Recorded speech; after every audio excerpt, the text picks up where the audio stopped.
46% of kids who transition from foster care end up homeless.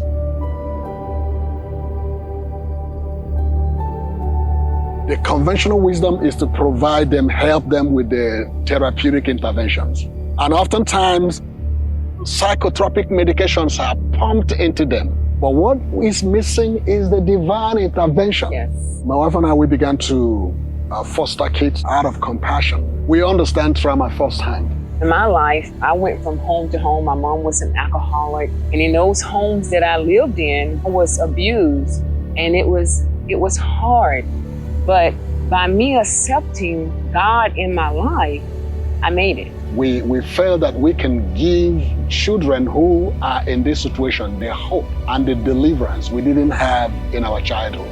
When you walk into this place, you can literally feel the presence.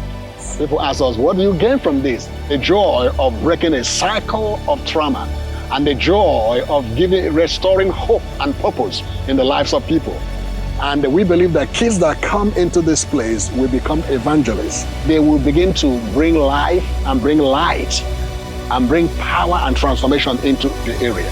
The gates of hell has been broken, the gates of brass has been broken, and it's going to be broken by the power of Jesus, the power of the blood of Jesus. That will bring liberation, bring transformation, and not just healing, but restoration of purpose and destiny.